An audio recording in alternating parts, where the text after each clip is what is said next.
Hi there, I have an amazing new toy which I've actually built myself. It's this geometry here. It's actually called a Magic Taurus Rotating Ring. We'll turn it around in a minute. I just want you to appreciate this shape here because it has 32 triangles on it. It has 32 options. So really what this is going to give you is a Taurus Tarot Reading. So before I give you all the information and the data relating to the Taurus ring, I want you to think of a number from 1 to 32 because there's 32 triangles here, 32 options. So just before we even start, think of any number now, 1 to 32, write it down, remember it. And at the end of this 15-minute presentation, I will reveal to you your message. But let's have a look at how this was created. So, well, first of all, as I turn it inside out, see how it rotates and it turns inside out? It's because every tetrahedron is made up of 4 numbers, and any tetrahedron that I hold adds up to 66. So let's write this down. So there's 8 actual tetrahedrons. So every tetrahedron adds up to 66. So an example would be 1 plus 30 plus 7 plus 28. And if I hold the next one, it's 66. They're all 66. So what that means is that if I join 2 tetrahedra together, like I have here, that means the sum of all those 8 triangles here or there or here must add up to double 66, which is 132.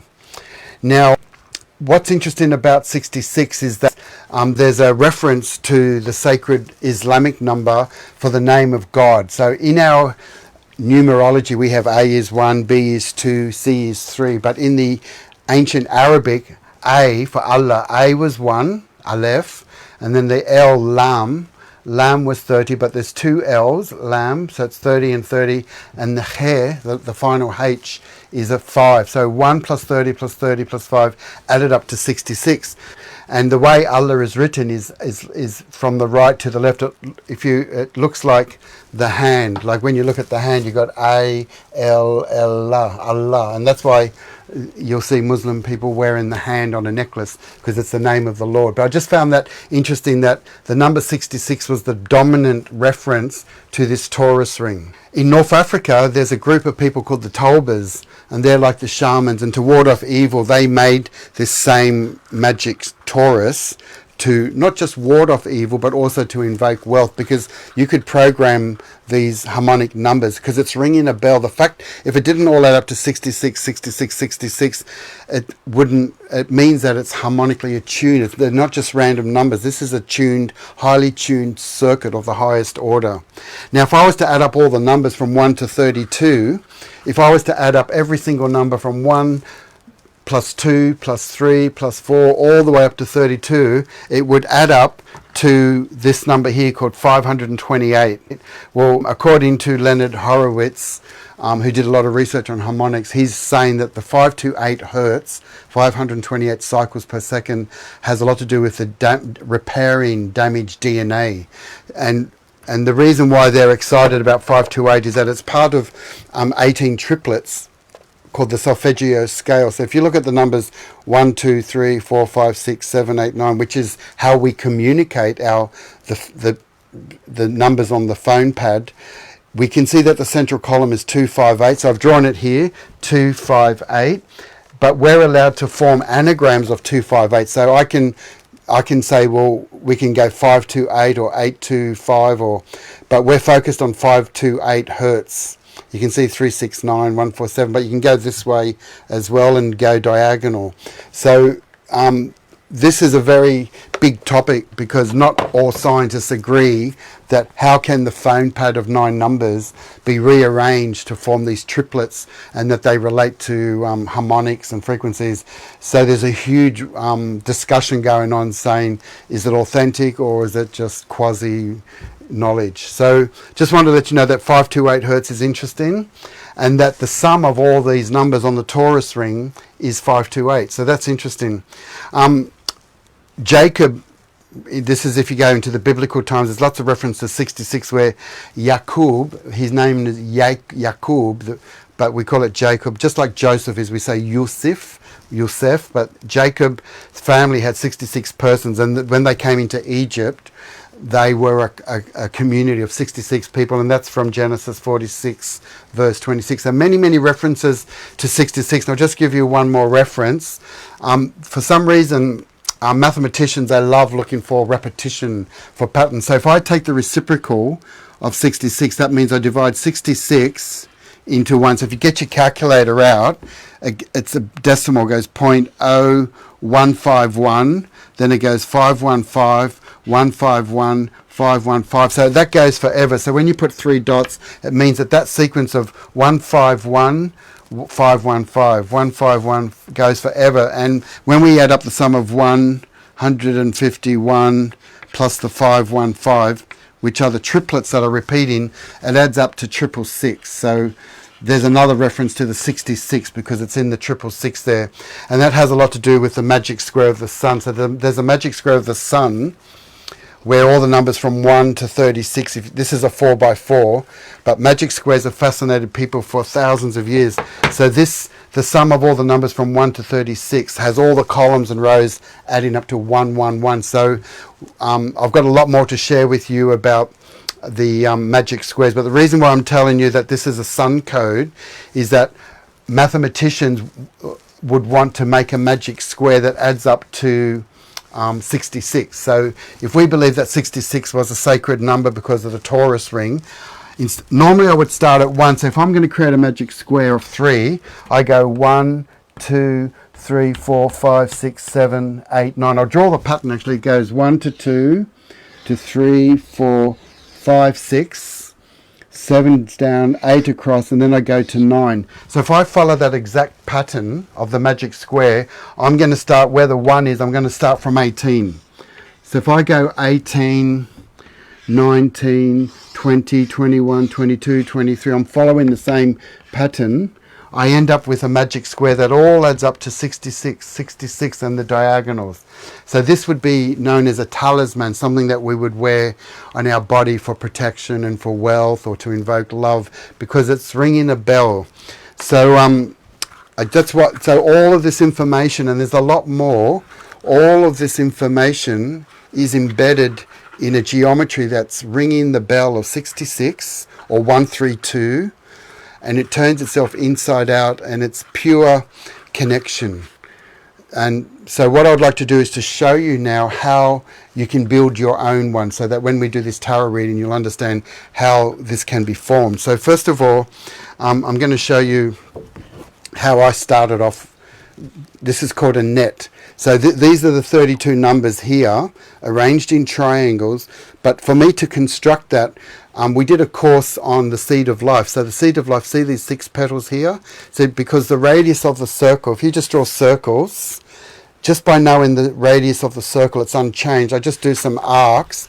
So all the way my radius is unchanged. So these hexagonal petals allows me to draw the straight lines through here. But what's critical is that this is a form of origami, which means when I fold all this up, see these red lines here? These red lines are where you fold the other way. So all the black lines here is where you fold, say, in. But where you see the red lines, if you don't listen to this part, you won't be able to construct it. You have to fold the other way. And notice I've put all these tabs here, like there's A, B, C, D. Some are on the inside and some are on the outside. So you have to create these little tabs. Now, so when I started drawing this for the first time, I was trying to join A. So A is a tab here, and there's an A on the edge there. So I started off with A to A. So let's look at the next one. So when I tried to fold it all together, it wouldn't join, because what happened was I started from B to B. So you must learn to listen to instructions. So to get this drawn correctly, you have to make it like a snake, like a linear line of tetrahedra, and then you join at the very end. At the very end you join A to A, and then you'll see that when it forms, I form a tetrahedron there, and then this just turns inside out. But this one, was done with very thick cardboard, and this one was done with cardboard a bit thinner, like a manila folder. So if you're going to make this at home, my advice is don't work with like 600 GSM, work with something like traditional manila folder so that it can fold easily. And then each one of these I joined with glue inside, or you could use sticky tape. So I just wanted to share with you that that's the way to make your Taurus ring.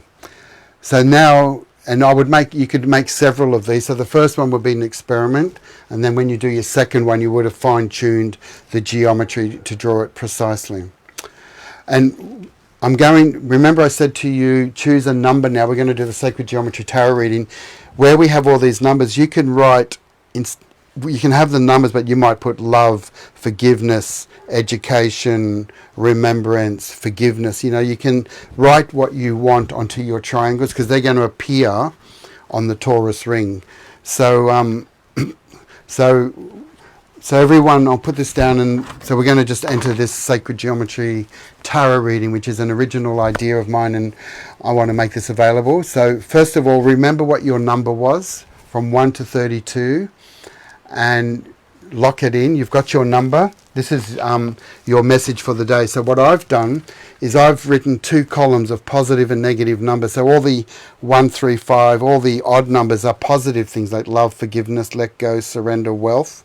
And all the even numbers are could be like a hurricane or attend to your health or protection.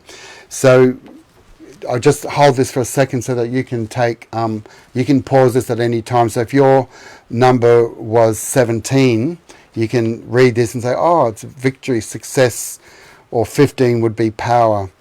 But the reason I'm showing you this is that this was just done randomly with a group of people. You can make your own chart of 32 options as well.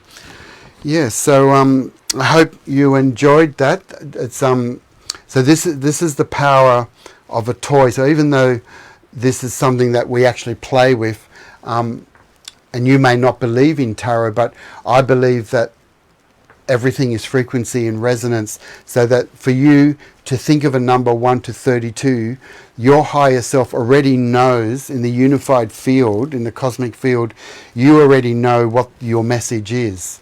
So, but because we're in this physical realm, there's some kind of barrier. But so I believe that we're not pretending to be an oracle. I'm just saying that there is a higher aspect to our mind, and if we're going to tune into the fields that surround our body, like onion shells, the higher astral levels and the cosmic levels, by working with sacred geometry and special pyramids where all the numbers are the same, we have more chance of connecting to the higher self in a way. So this is just an interesting way of playing with shape and words and combining them to give us communication and messages. So if I had to give this another name, I would just call it harmonic 6-6, because 6 is a fundamental number. Remember, when we have a coin or a circle, we know that 6 coins always surround the 1. So there's something 6 represents about perfected order. And it's a key also to atomic structure, because the 6 around the 1 makes carbon 7, which is the future in technology. So I hope you enjoyed this knowledge on the Taurus. And again, the Taurus appears all the time. It's one of these fundamental forms. So when we joined all these 32, these 8 tetrahedron, we didn't know that it was actually we didn't know that this ring of tetrahedron was actually going to join and connect and make a sacred geometry shape. So that's why we play with numbers, and that's why we research, and that's why we give respect to this language of shape and pattern recognition. Thank you.